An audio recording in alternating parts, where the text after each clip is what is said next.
I'd rather be His than have riches untold. I'd rather have Jesus than houses or lands. I'd rather be led by His nail-pierced hand. Selamat pagi Bapak dan Ibu, senang sekali bahwa hari ini kita boleh kembali belajar firman Tuhan dari buku Murid Kristus Menyangkal Dirinya, dan kita akan memasuki pelajaran yang ke-13 berjudul Teladan Pengorbanan Kristus dari Injil Yohanes pasal 19 ayat 28 sampai dengan ayat yang ke-30. Saya terus berdoa kita semua dalam keadaan sukacita dan damai sejahtera Kristus memerintah kita terus bertumbuh di dalam Tuhan, membaca Alkitab setiap hari dan memiliki waktu bersaat teduh dengan Tuhan. Dan saya terus mengingatkan kita untuk berhati-hati karena wabah penyakit masih terjadi di sekitar kita.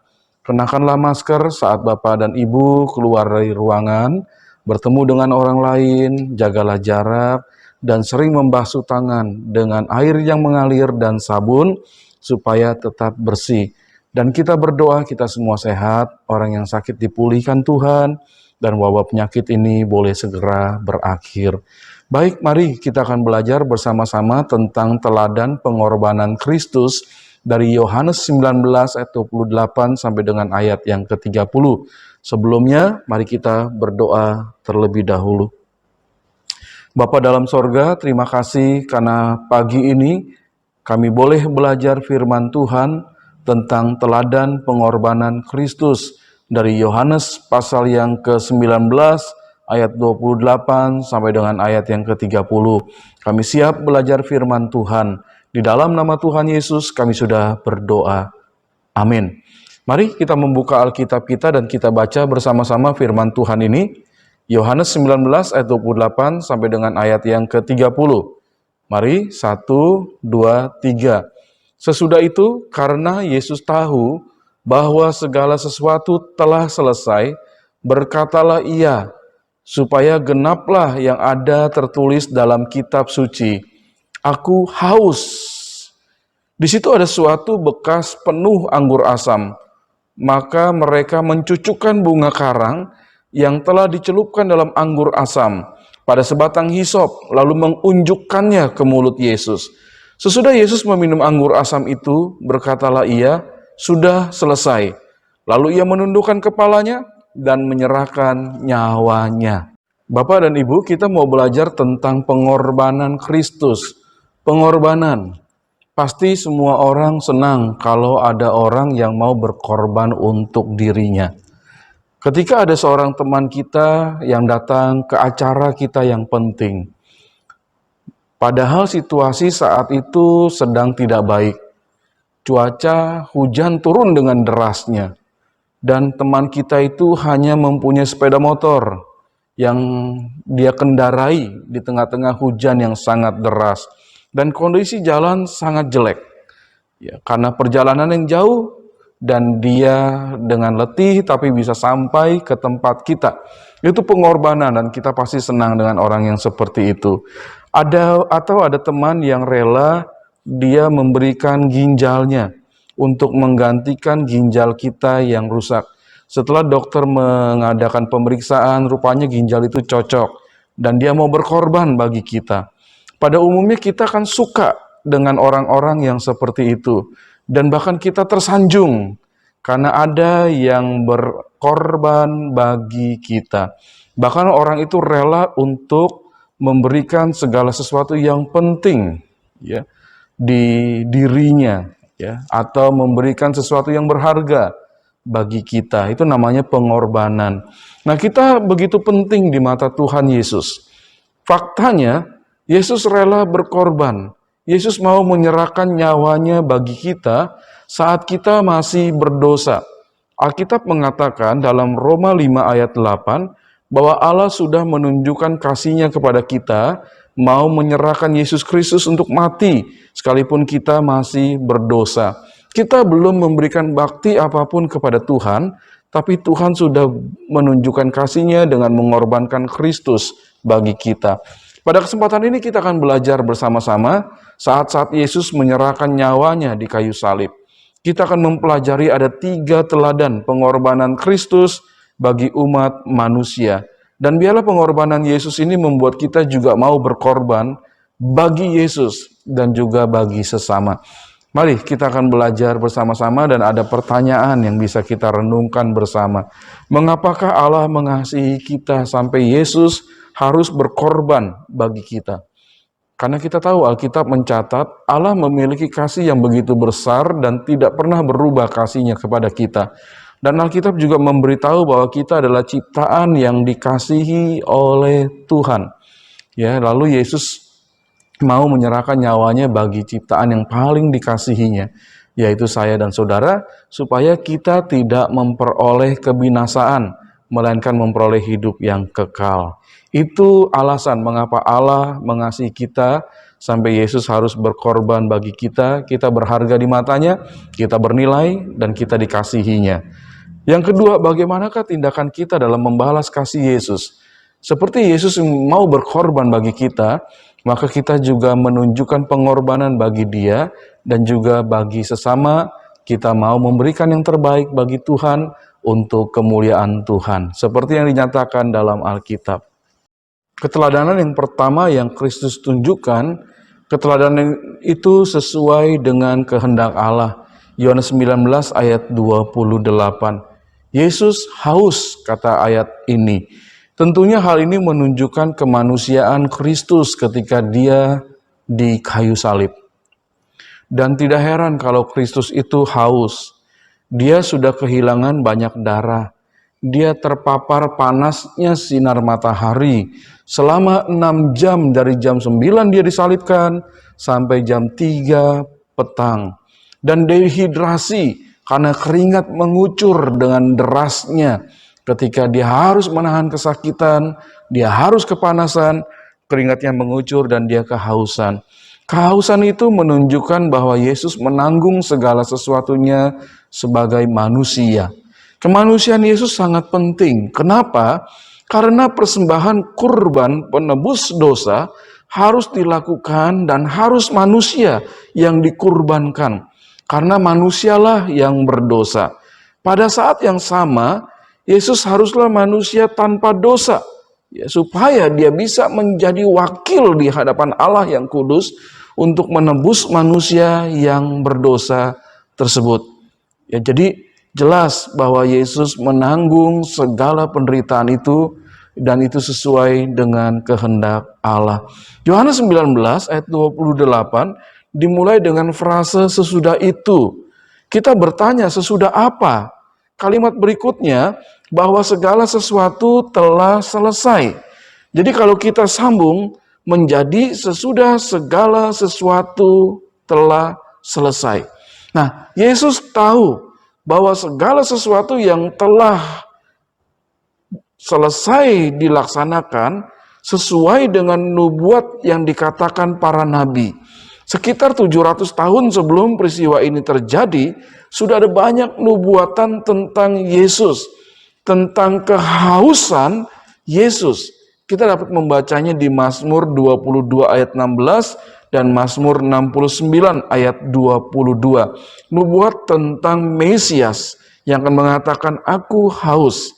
Kalimat berikutnya menegaskan supaya genaplah yang ada tertulis dalam kitab suci. Artinya, Yesus telah menggenapi semua nubuatan tentang dirinya. Nah, Yesus memberikan teladan kepada kita, pengorbanannya bagi kita. Bahwa dalam berkorban yang muncul dari motivasi kasih, kita tetap harus mengerjakannya sesuai dengan kehendak Allah. Kasih perlu dikendalikan oleh kebenaran, agar tidak sekedar mengasihi sesama, tetapi melawan Allah. Bukan seperti itu. Semua tindakan itu, baik kasih, harus dilakukan sesuai dengan kehendak Allah. Kebenaran yang kedua, teladan pengorbanan Kristus dinyatakan dengan kesabaran menderita. Yohanes 19 ayat yang ke-29. Di situ ada suatu bekas penuh anggur asam. Maka mereka mencucukkan bunga karang yang telah dicelupkan dalam anggur asam pada sebatang hisop, lalu mengunjukkannya ke mulut Yesus. Bapak dan Ibu, sebagai respon terhadap kehausan Yesus, maka para serdadu itu memberikan anggur asam yang merupakan minuman biasa yang diminum oleh prajurit Romawi. Sebelum disalib, Yesus sudah menolak empedu asam yang dapat mengurangi rasa sakit. Sebaliknya pada bagian ini, Yesus diberi anggur asam yang justru memperkuat rasa sakit yang tengah dideritanya. Mungkin mereka ingin Yesus lebih kesakitan dari orang yang disalib pada umumnya. Namun Yesus menahan itu semua dengan sabar dan setia hingga kematiannya. Saat berada di Taman Getsemani, Yesus menyampaikan, "Atau kau sangka bahwa aku tidak dapat berseru kepada Bapakku, supaya ia segera mengirim lebih daripada 12 pasukan malaikat membantu aku? Jika begitu, bagaimanakah akan digenapi yang tertulis dalam kitab suci yang mengatakan bahwa harus terjadi demikian?" Matius 27 ayat 53 sampai 54. Yesus tidak menghindari penderitaan. Ia dengan sabar, dengan setia menanggung segala penderitaan itu supaya manusia berdosa dapat diselamatkan melalui kematiannya. Nah, Tuhan Yesus sudah memberikan teladan pengorbanan bagi kita, bahwa dalam berkorban bagi kebaikan sesama manusia, kita perlu menjalaninya dengan penuh kesabaran. Kita berharap dengan kesabaran yang kita tunjukkan, kita bisa menjadi berkat bagi sesama yang kita tolong. Teladan yang ketiga dari pengorbanan Yesus dilakukan hingga tugas itu selesai. Yohanes 19 ayat 30, sesudah Yesus meminum anggur asam itu, berkatalah ia, sudah selesai. Lalu ia menundukkan kepalanya dan menyerahkan nyawanya. Yohanes 19 ayat 30 mengatakan perkataan Yesus sudah selesai. Dalam bahasa Yunani itu dari kata tetelestai yang merupakan salah satu kata yang berarti berakhir dengan lengkap, terlaksana semua, tuntas.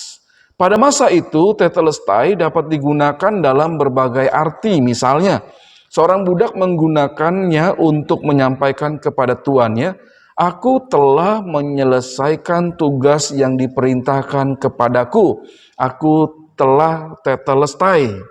Bisa juga seorang seniman yang telah menyelesaikan lukisan atau naskah tulisannya, atau seorang pembeli yang menyampaikan barang sudah dibayar penuh, sehingga tinggal membawa saja. Itu tetelestai.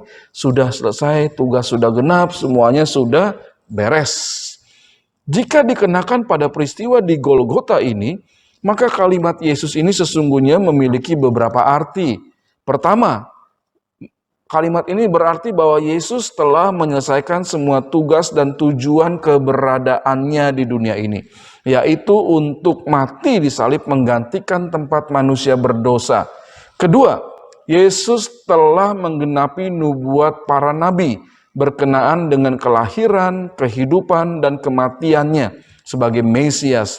Ketiga, Yesus telah membayar lunas hutang dosa manusia, sehingga siapapun yang beriman kepadanya tidak lagi perlu menyembelih hewan kurban supaya dia bisa diampuni dosanya, tetapi cukup hanya beriman kepada Yesus yang menyelamatkan dia. Yesus memberi teladan pengorbanan bagi kita, bahwa dalam berkorban bagi sesama, kita perlu mengerjakannya hingga selesai. Ini memang bukan perkara yang mudah, karena kita mempunyai banyak keterbatasan. Namun, pengorbanan yang kita berikan sesuai dengan kemampuan kita, bahkan kadang melampaui kekuatan kita, kiranya diperkenan Allah dan memberkati sesama. Harus sampai selesai bertahan ketika berkorban. Firman Tuhan sudah mengajarkan kepada kita tentang teladan pengorbanan Kristus. Dari kitab Injil Yohanes 19 ayat 28 sampai 30, ada 3 pengorbanan yang Yesus sudah lakukan. Teladan pengorbanan Kristus yang pertama itu sesuai dengan kehendak Allah, Yohanes 19 ayat 28. Yang kedua, teladan pengorbanan Kristus dinyatakan dengan kesabaran menderita. Yohanes 19 ayat 29. Dan yang ketiga, teladan pengorbanan Kristus dilakukan hingga tugas selesai. Yohanes 19 ayat yang ke-30. Dan biarlah keteladanan Kristus dalam pengorbanan ini menjadi hidup kita juga, menjadi tindakan keteladanan kita ketika menunjukkan pengorbanan baik bagi Tuhan ataupun bagi sesama. Kiranya Tuhan memberkati kita semua. Baik Bapak dan Ibu, mari kita akan berdoa bersama-sama mengakhiri pelajaran kita pada pagi ini. Mari kita berdoa. Bapa dalam sorga, terima kasih karena kami boleh melihat keteladanan pengorbanan Kristus. Biarlah kami juga dapat melakukan hal itu dalam hidup kami. Teladan pengorbanan Kristus sesuai dengan kehendak Allah, dilakukan dengan tahan menderita dan sampai selesai. Biarlah kami dapat memiliki tindakan Kristus ini dalam hidup kami sebagai orang percaya. Kami berkorban bagi Tuhan, kami berkorban bagi manusia, sesuai dengan keteladanan yang sudah Tuhan Yesus berikan. Berkati setiap Bapak dan Ibu, berkati hamba-Mu, dan biarlah kami semua ada dalam pemeliharaan Tuhan. Di dalam nama Tuhan Yesus kami sudah berdoa. Amin. Sampai bertemu minggu yang akan datang, Tuhan memberkati kita semua.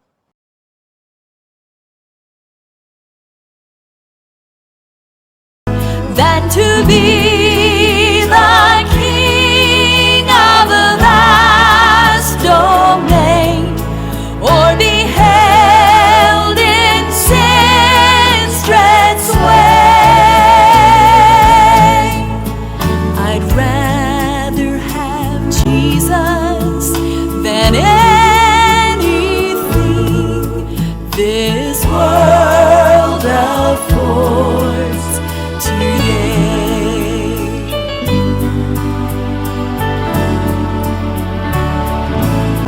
Than to be